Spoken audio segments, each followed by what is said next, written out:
So Starbucks is hiring a content creator to travel the world and capture the culture at different Starbucks locations.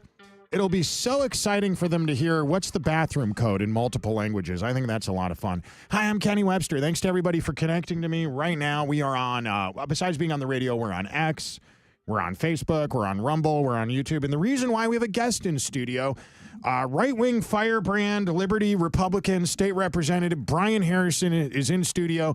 I have a habit of inviting politicians in here that a lot of people hate. And you are not always the most popular guy in state government. Man, with an intro like that, I'm so glad I came down. You and I have that in common, Brian. I think we have. You know what? Being hated in the incestuous cesspool of the Austin Swamp is actually a badge of honor, so I got no problem with it. I don't get invited to cocktail parties very often. That makes two of us. Yeah. That makes two of us. I always wonder what they eat. Bacon wrapped shrimp? I don't know. If I show up to social events in Austin, the place like clears out. I mean, pretty fast. Yeah, it's like not this guy. You are somebody that you're not well liked by Dustin Burrows or Dade Phelan or. Yeah, I didn't exactly get it, and I don't lose any sleep over this. I don't shed any tears. I didn't run for office to make friends with, rhinos and sellout Republicans or Democrats in the Austin Swamp. So yeah, the fact that if Austin Swamp creatures like that hate you, that's just proof and indication that we're doing something right. I feel the same way. Because the problem, I tell you, we have too many people that go down, they get elected, and then they want to be loved by their peer group. Well, who the hell's your peer group down in Austin? It's other hack politicians, the liberal special interests, and the bureaucracy. Those are not the people that should be your friends. See, I feel the same way. One of the big controversies this year in Washington, D.C. is whether or not people should have been voting remotely. Anna Paulina Luna made some point about pregnant women should be able to vote remotely. Saw that. And I always felt like people took the wrong side of that argument. Shouldn't I get it. They're not at work, they're not working, but also at the same time, wouldn't you prefer lawmakers spend more time with their constituents? I guess I feel the tension there. I had friends on both sides of that. I tend to fall on the side of the Constitution says you got to be there and go to work, yeah. And you did sort of raise your hand and say I will protect the Constitution and defend it. So yeah, go to work and be there. All right, so you are a state representative, and like we pointed out, started to align yourself with Ron Paul, Liberty, Republican values. I appreciate that. I feel the same way, which means in a city where neocons still seem to control things, you're not necessarily, even though you're right wing and conservative, your brand of conservatism is not necessarily the mainstream ideology. It's because for too many years people have conflated the terms Republican with conservative/liberty. And at this point in 2025, if all you know about a politician is that they're a Republican, and that's the only thing you know, you don't actually definitively know any particular view they may or may not hold. It has become such a watered-down term. Quite frankly, conservative has as well, and that's why it frustrates me to no end that the government of Texas has this reputation for leading in individual liberty and freedom. But the reality is, and what I've learned to my shock and horror in the 3 years in the legislature, is that not only are we not leading on anything, bold and conservative and pursuing the protection of individual liberty for the next generation, basically all of the Austin Swamp is totally united. Like there's no two factions down there. It's big government and bigger government. Right. And we got to have somebody that remembers, no, I don't work for these clowns in the swamp. I work for millions of Texans back home. See, amen to that. God bless you. Because I always wonder, with what politicians get paid to work in the state of Texas, there's really only two reasons to do it, right? Glory, liberty, freedom, and then getting bribed. Because you're not getting a big salary to be there. $600 a month is so no. It's an incredible honor to serve. I don't complain about this, but it's an incredible honor to serve. Probably the worst financial decision my wife and I could have ever made. But here's the thing, and people think this is like a talking point or it's cliche, but it's the truth. I've got 4 kids. The oldest is 10 years old. If we do not reverse course now, not only will Texas become California, which by the way we're on the path. The 89th legislative session was the most pro-California, progressive liberal session I think in the history of Texas. But Texas is the line in the sand for the future of America. If Texas goes blue, we'll never have another Republican president in this country. So as goes Texas, so goes the nation. And we are right now, not only are we not advancing the ball for liberty in Texas, we're in full retreat. And Texas voters voted for bold Republican leadership. They deserve bold Republican leadership. But I will say the unpopular thing, we do not have and have not had bold pro-liberty, conservative Republican leadership in Austin for a lot of years now. You're an Aggie, right? Gig 'em. And you studied economics. I did. My dog's name is Milton Friedman. I have Oh, my goodness. I knew we were going to get along somehow. I have a French bulldog named Milton Friedman. Javier Milei is one of my favorite actively serving politicians. Yes. You know the video of him that went very viral of him ripping off the cabinet agencies off of that whiteboard? I love it. Yes, me too. Well, but basically, like, watch that video of him, ripping off this, Department of this, gone, Department of whatever, gone. Play the tape in reverse, and that's the Texas legislature in the 89th session. That's it. So does it bother you that the Republican Party, look, I like Trump. I'm MAGA. I'm America first. Yeah. Under Trump, the party has moved to the left economically. I mean, it certainly has. There's not really a lot of talk about fiscal conservatism. We know that Doge was popular. That era of government's come and gone. That's my favorite era of government.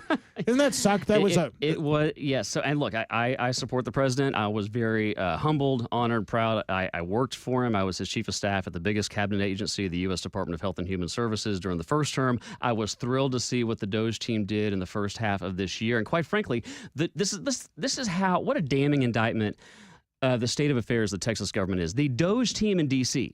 did more to cut spending and cut DEI in Texas than the Texas legislature. We actually had DEI contracts ended at our public universities because of the work the Doge is cutting off those DEI-type contracts, as opposed to the Texas government, where we control all levers of power. Republicans have controlled all of Texas government since 2003. But two things. Number one, this is going to shock your listeners.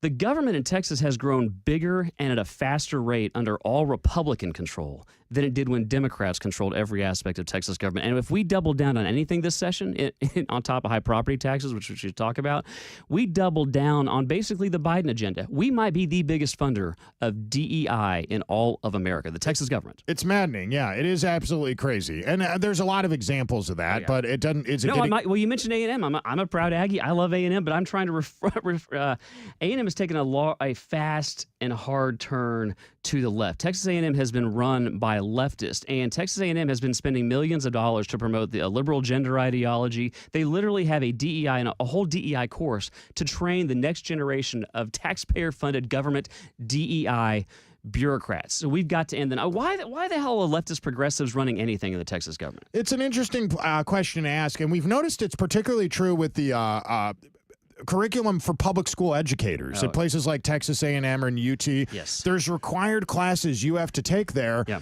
Where even though it's they say, all right, well, it's taken out of the curriculum. No, we teach public school teachers to teach DEI at University of Texas Austin 100%. and at A&M. The education departments and the gender studies departments are basically sort of the incubators for the woke, progressive, Marxist, leftist nonsense. And what we're spending 4 years not teaching future teachers how to teach math and English and arithmetic and phonics. We're indoctrinating them into the ways of the leftists. And at all of these universities, almost every one of our public universities, not only can you take a course in LGBTQ studies or transgender ID, whatever. What job does that qualify you for? Apparently being in education somehow, Apparently, or a government bureaucrat, right? But people don't realize this. If you're a Texan and you pay taxes, and trust me, if you're a Texan, you pay a lot of taxes. We're not a low tax state. That's a myth. Your taxes are being weaponized against you, your values, and your children. And here's the real cold reality. The government of the state of Texas just doesn't give a damn about that, and they need to. Texans are being taxed out of their homes to fund the indoctrination of the next generation. And we spent 5 months in Austin, and we didn't do anything to stop liberal gender indoctrination in our public universities, DEI in our public universities. We tripled down on corporate welfare, and we are robbing Texans blind so that we can give billions to liberal Hollywood. All right, we got to talk about that. State Representative Brian Harrison is here right now, and he's right. I mean, we're giving tax subsidies to Hollywood movie producers. We're not giving them really no property tax relief to speak of this legislative most people's session. property tax bills are going to go up. We're going to talk about that. I want to talk about some of the bills that passed, your relationship with Dustin Burrows, the CBD ban, and a lot more. Plus, we're going to talk. You agreed. We're going to talk about what your haters are saying about you. Let's do it. My favorite thing to talk about. And to those of you watching us streaming on social media right now, you can post your comments in the comment section. We will address them coming up. Don't go anywhere. Stick around. More with State Representative Brian Harrison on KPRC 950.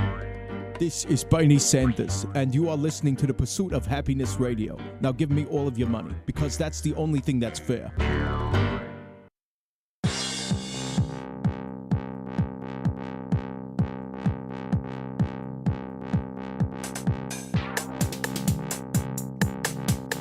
Experts now claim that doing housework cuts your risk of cancer.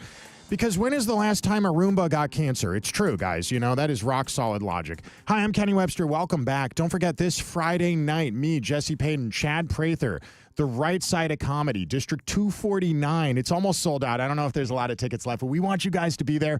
Come hang out with us. It is the Gulf of America tour. We have been all over Mississippi, Louisiana. This weekend, we play our hometown.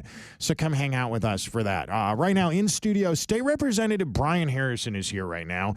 And you were one of the only no votes on Dan Patrick's proposed banning of hemp products. If there's one thing that terrifies Dan Patrick, it's a CBD store in a strip mall. We've all seen the video of him throwing like weed candy at a guy, and everybody jumps away from it like it's toxic waste. And there's a part of me that knows that I go to Colorado, Brian. I ski. What? I've been to, I've done real Delta 9 and these products that they sell in places. I'm not a priest. You don't have to confess anything to me. Okay? No, I mean, you're all right. We do endorsements for HeywoodHarvest.com, promo code WNJ. I've used the products that they sell in Texas. Okay. I've used the products that they sell in Colorado. It's not the same thing. It's clearly not the same I'm going thing. to, as somebody who has tried neither, I'm going to have to take your word on this. Okay, I assure you it's not, Okay, right? there you go, thanks. I don't think I could eat a whole bag of weed gummies in Colorado. I would lay down on the floor and I would die. Okay. But if you went to one of these CBD strip mall shops Yeah. and you did the same thing, you're not going to pass out or black. I don't think Dan Patrick knows that. So you were one of the only no votes on this thing, SB3. I'd love to To my shock, I couldn't believe it. I want to get your take on it, and I also want you to tell me, do you think Governor Abbott signs this thing? What happens? We have 10 days left to see if this becomes a law. I was in shock. Like when this thing, first of all, I don't know where the push to ban this came from. I was working as a senior member of the Trump administration in 2018 when hemp was legalized at the federal level. And then I think just a year or two later, the Texas government, to lots of fanfare, did their own version of it to legalize this industry. I have no idea. I mean, I can speculate, but where the push to ban this came from. And then all of a sudden, this bill drops on my desk and I got a vote to ban a complete ban, not regulations, not narrowly tailored to protect children. Everybody wants to protect kids. Of course we want to protect kids. But that's not what this bill did. This bill tramples individual liberty, furthering our advance towards a big government progressive nanny state. And here's the bigger concern for me. I think it's going to do two things. It's going to potentially ravage our economy with 10,000 small businesses going to have to close their doors, maybe 50,000 people, Texans, hardworking, patriotic, freedom-loving Texans. We're going to lay them off, make them criminals. And then what about the millions of Texans who, for whatever reasons, whether like you, who want these products or they're veterans or other people who suffer with whatever the ailment they've got, that they have come to sort of rely on these things as a safer alternative to more addictive and deadly pharmaceuticals. So are we trying to push people to the black market? Do we want to enrich the cartels? What are we doing here? I mean, it's a great question. Brian, every state that surrounds us has legal access to marijuana. Recreational access. Yeah. You could go to Mexico and you could buy it from the cartels, or you could go to New Mexico and you could buy it from, I don't know, some guy named probably Skyler is probably his name, Callum or Sounds who knows, right. Bryson or whatever his name is. Or you could go to Oklahoma and go to Louisiana. It's the same thing. Jeff Landry's LSU will sell you marijuana products. He's a MAGA Republican. DeSantis vetoed this thing. Yes, he did. They had a similar bill in the state of Florida. DeSantis said no to it. That's leadership. Trump is pro-weed. DeSantis is pro-weed. Doesn't Abbott just copy whatever DeSantis does? Well, you'd have to ask him about that, but I will tell you, Governor DeSantis banning that was a clear example of bold leadership. And let me tell you, not only am I one of the only people, elected Republicans in both chambers, to have opposed this, I believe I'm the only elected official that has publicly called on Governor Abbott to do the right thing and ban this. I mean, quite frankly, the governor, I've called on him to veto lots of stuff. In fact, I've joked that if I were the governor, my staff would be sent to shop for veto pins at the Costco or the Sam's Club. We would need these. Veto pins are needed in bulk. So I hope he does the right thing. We've got, I think, 10 or 11 days left for him to veto this and a lot of other liberal progressive train wreck legislation like our budget, like HB2, the biggest teacher union bribe in history, et cetera. But SB3, the ban on weed. Let me tell you, when I hear from constituents on all kinds of issues, when I knock on doors and I make phone calls, I have never had one constituent say to me, you know what, Brian, I'll support you, but the number one thing that matters to me is ban the hemp. I've never heard it. Yeah, I know. I don't know where these people are. They must exist, but I have no idea. Let's talk about this. Dade Phelan's meme bill. Oh, my goodness. Dade Phelan came up with a bill that says if there's an AI generated image, an image that's too altered or photoshopped, and it's a political ad, it has to be labeled. And a lot of people had made the point, they're like, you're asking us to regulate memes. And then Dade Phelan said, well, that's not true. This only applies to people that work in politics. And Michael Quinn Sullivan at TexasScorecard.com and a handful of others have pointed out there are people that have been accused of being lobbyists who aren't really lobbyists. This law would essentially give the government one more way to weaponize against those people. I mean, that's one example of why it was a bad idea. But what's your take on it? But again, I'll talk about that bill with the insane, criminalization of political memes and parodies bill. But take 2 steps back and realize that you're having to ask me about a bill that not just somebody filed, but that moved through the chamber, through a committee, to the calendars committee, got out of the calendars committee, got on the floor of the House, and the Texas House spent more time debating and passing a bill to criminalize political memes and political speech than it did to even debate, not one single bill to even debate eliminating property taxes, got to the floor of the Texas House. And here's the bigger point. Texas should be leading in all dimensions of freedom and of liberty, and instead we're becoming a national punchline, a laughing stock. This bill captivated the nation. I mean, people in Washington, D.C. and in states from coast to coast know that the Texas House, instead of protecting the First Amendment, infringed on it so that politicians don't have their feelings hurt. This is Texas. Right. When was the last time, Kenny, you talked to a lot of conservative leaders across the country, people in the liberty movement and broader than that even? When was the last time the state of Texas was ever brought up as an example of a state doing a bold thing to protect liberty for the future of America? 3 weeks after Florida did it, whatever it was. But I mean, but you're right. I also find this funny. I want to just direct everybody's attention to the TV screen over here. We're looking at a photo of Dade Phelan on his Twitter account.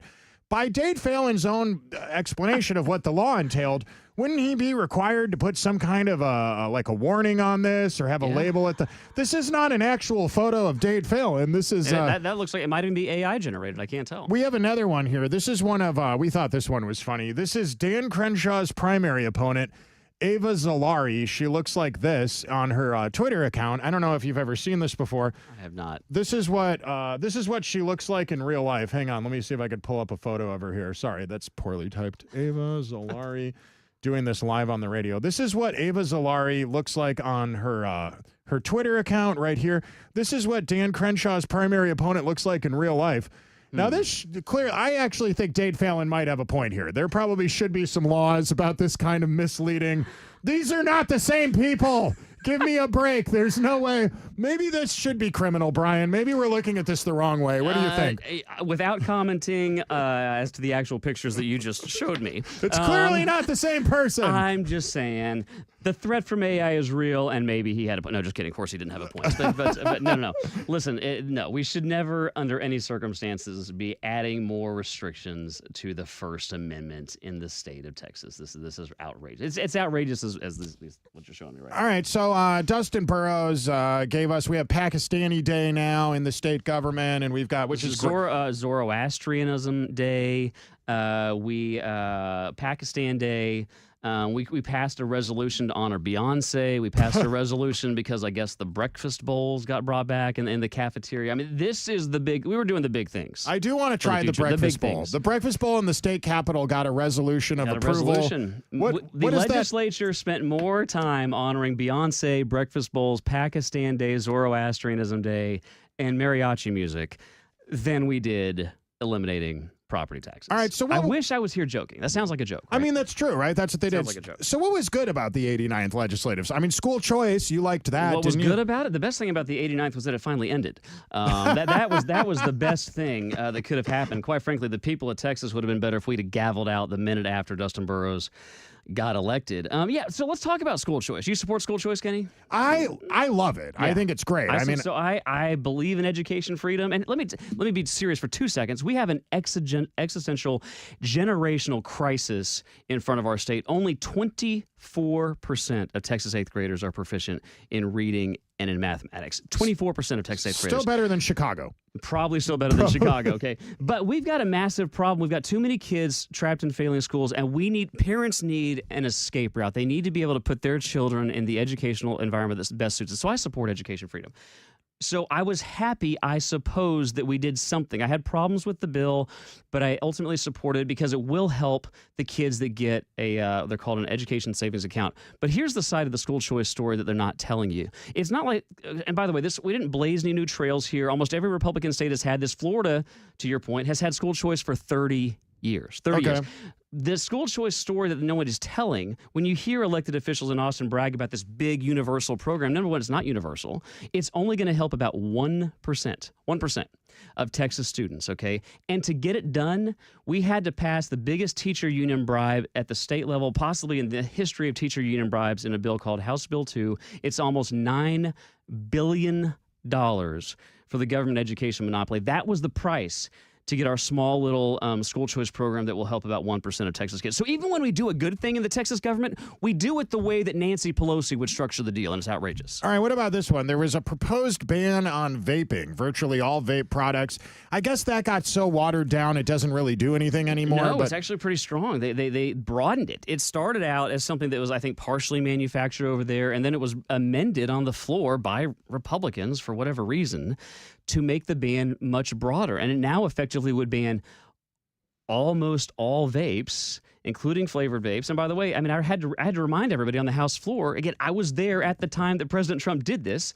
Trump tweeted out just a few months ago that he saved vaping. He's bragging about it because he knows they are, a lot of people view them as being safer alternatives to combustible cigarettes. So this is another big story is instead of locking arms with like the small government pro-liberty parts of the Trump agenda, the Texas government is doing just about everything in its power to go the opposite direction, towards big government, towards liberalism, towards progressivism, and in the case of the vape ban and the hemp ban, towards nanny-statism. And Texas should be doing like we should be the counterpoint to California. Not a cheap copycat. That's what I think. So vaping, any crypto, all of it. Right, exactly. Yeah. Hey, Brian Harrison, State Representative Brian Harrison in studio right now. We got to talk about what your haters are saying about you. Let's do it. We're getting questions from people on social media, Facebook, YouTube, Rumble. If you are sitting by right now waiting for your question to get answered, don't go anywhere. More State Representative Brian Harrison right after this. Assalamu alaikum. Hey, look, you just shut your pie hole and keep working. Back to the Pursuit of Happiness Radio. This is Pursuit of Happiness Radio, celebrating liberty and freedom.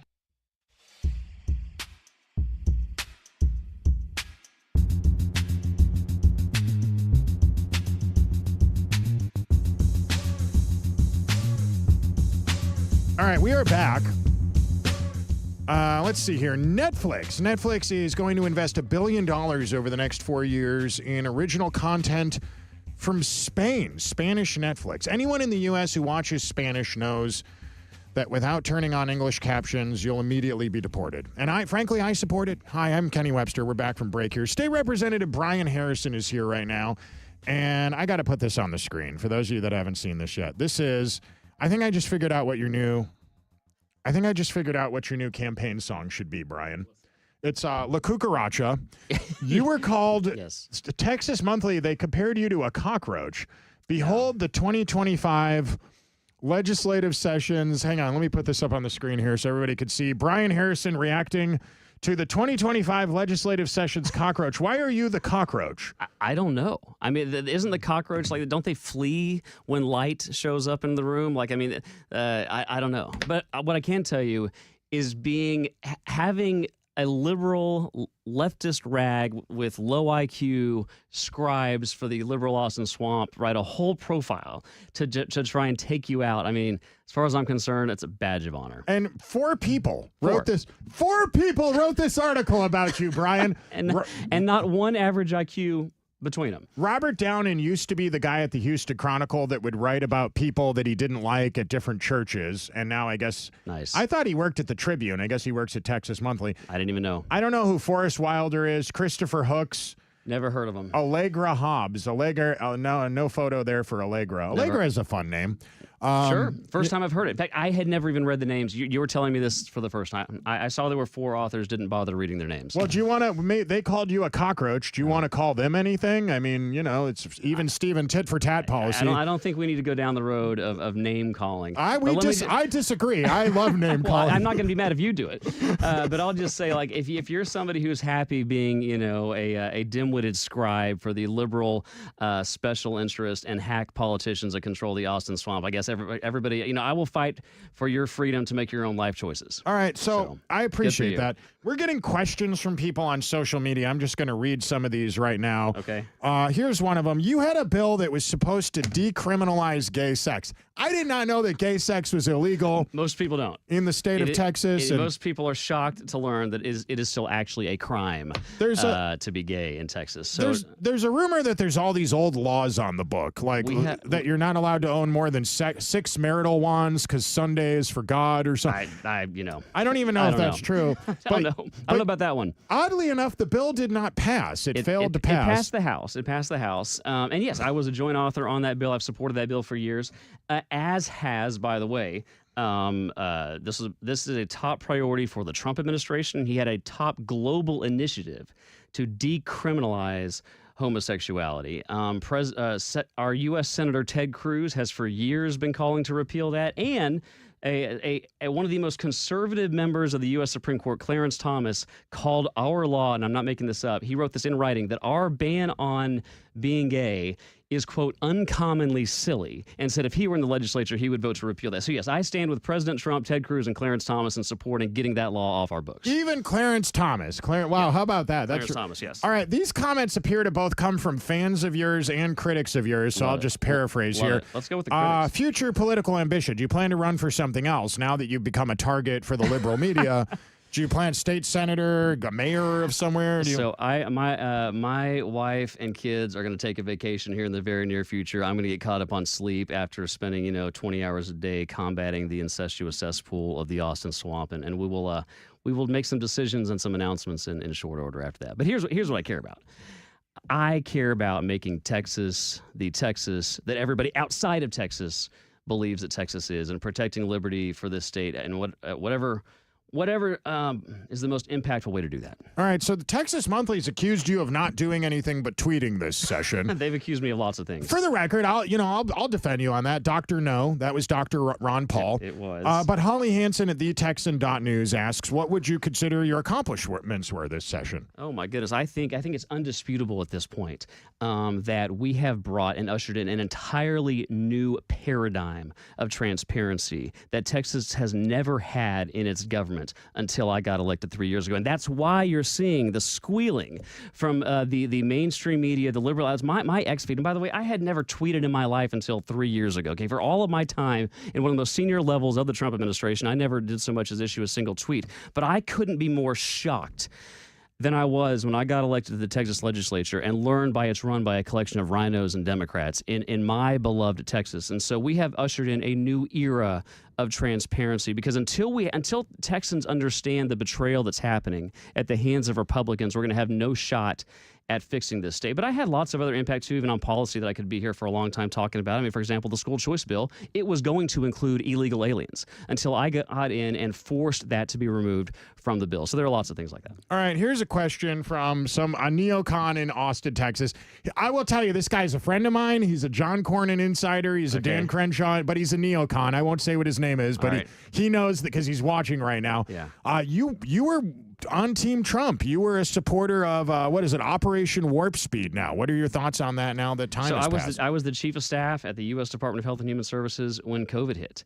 And anybody who wants to make any of these like sort of cheap, like, hey, let me get you with some gotcha thing, what they're doing, but they don't want to say they're doing, they're attacking President Trump. And I wish people doing that would have the courage and the backbone to like put their name on it and say that I oppose something that the Trump administration did. But they don't want to do that. It's some weird gotcha. And also, we were the Medical Freedom Administration. And because of people like me in the federal government, when I left office with President Trump on January 20th, 2021, there were zero COVID mandates at any level coming out of the federal government. That was something that I was working hard to do for medical freedom, to give doctors and patients the maximum options for whatever treatment or whatever course of prevention they wanted to take, and to get the country reopened against all the forces of the liberal media that tried to take. You think Texas Monthly doing a spread? The late night comedy shows were doing this to me. 4 years. I was the whole cold open to the Late Show. I mean, That's right. Yeah. So like this is child's play compared to the stuff that the DC swamp tried to do to me. All right, this is a very specific one. Somebody is asking if you plan to run against Governor Abbott at some point, and also what do you think of his response to the rioters and protesters, him sending out the National Guard? I hope they get sent out. I hope they get prepositioned. I just sent them out, earlier than this. But here's the thing: they got to get shut down in Texas. Period. Full stop. And I have no announcement to make about any future plans at this time. But what I do care about deeply is saving Texas, protecting the liberty for 30 million Texans, and making sure that my 4 children inherit a free and a prosperous Texas. And I will say this, and I will not be bashful about it. The state of Texas deserves much more bold, much more courageous leadership that understands what fiscal conservatism means, what it means to be a pro-liberty Republican. And I'm sick and tired of our state just coasting on our small government reputation. All right, it sounds like you're going to try to stay in your position for a while then. You said you don't have any immediate plans to go after Abbott or switch. I got nothing to announce here, that's for sure. So next legislative session, what are your goals? What would you like to get passed next time? Next session? Well, we need to start with undoing most of what we did this session. And keep in mind, there's still time. The governor needs to veto some of the biggest progressive, liberal, big spending, budget-busting bills, like, for example, our budget. There's time. Veto the budget. We should have started this session. I mean, if it were me, I had an amendment to do this. 15% across the board, all agencies. Cut them right now. Deliver real property tax relief. I don't want to wait 2 years. If I were the governor, I would haul the legislature back to Austin, strap us to our desk, and say, you are not leaving until we dramatically slash property taxes and put our state on a path to full elimination, and then stop the taxpayer-funded weaponization of hard-earned. Stop taxing Texans out of their homes to fund things like DEI, liberal gender ideology, Hollywood subsidies, and crony corporatism and corporate welfare. The thing that frustrated me so much about the subsidies for Hollywood is that a property tax decrease or relief, that is a subsidy for Hollywood and everybody else. If you come here and it costs less to live here, well, why are we picking winners and losers? That helps. Well, it helps everyone, right? If you want to bring any industry here, Hollywood or otherwise, like if somebody wants to make movies in Texas, that's great. But why are we projecting weakness? Here's a big point. Why is the Texas government projecting weakness? How embarrassing to think that if we want to have companies move here, we have to bribe them with tax dollars. My position is Texas is so great they should be paying us for the privilege. Right. But the last thing we should ever be doing is stealing money from the back pockets of hardworking, patriotic men and women, and then picking winners and losers so government officials, establishment politicians can be cutting checks that isn't their money, it's taxpayer money, to their friends, to their liberal special interests, and to their big donors. It's the worst of corporate welfare and crony corporatism, and the Texas government is all in for it. All right, now a couple questions that are going to upset your constituents. The best barbecue restaurant in Ellis County, go. The best barbecue. I mean, Ellis County barbecue is great. It's right there on Main Street in Midlothian. It's fantastic. There's a place called Ellis County Barbecue? Sure is. That's the name of it. It's literally the name of it. Yeah, you can't miss it. All right, Tex-Mex. Two Amigos Taqueria in downtown Waxahachie. Gun store. I can't remember the name of it. It's a neighbor of my parents. I go to him for all my stuff. He's my FFL. I don't think he has a name, and I'm not going to say his personal name on the air here. Say no more. All right, where do you buy your Delta 8 products at? I think we established that at the beginning. I am a defender of people's rights to buy things that I don't myself buy. But hang on, I want to take a second on that, because this is something that I think politicians lose sight of. Sure. Just because, three things. One of the reasons that I'm the only Republican that voted against the vape ban, against the hemp ban, and against $50 million tax dollars to do research on psychedelics. The only Republican in the whole legislature. Three reasons. Number one, government is not your parent. Number two, just because you think something is good, that doesn't necessarily mean government should subsidize it with your neighbor's money. And number three, just because you believe something is bad or unsavory or something you don't approve of, that does not necessarily mean you should use the brute force of government to ban it. But we have lost sight of even asking the question in Austin, is this the proper role of government? And we've got to restore a more appropriate balance between the individual and the state. All right, final thoughts. Your haters, I know we've got a few hundred people watching right now. I'm just reading the comments. Most people seem friendly with you. A few people are not.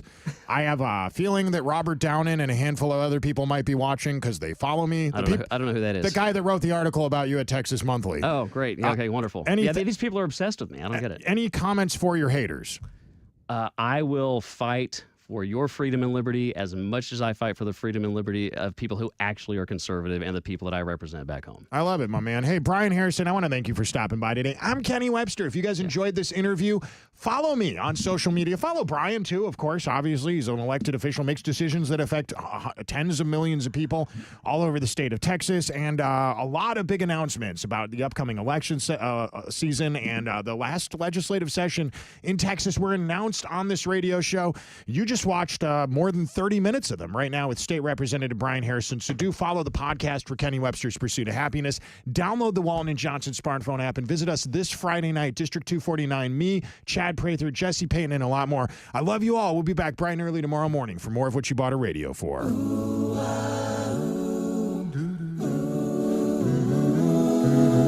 You are listening to the Pursuit of Happiness Radio. Tell the government to kiss your ass when you listen to this show.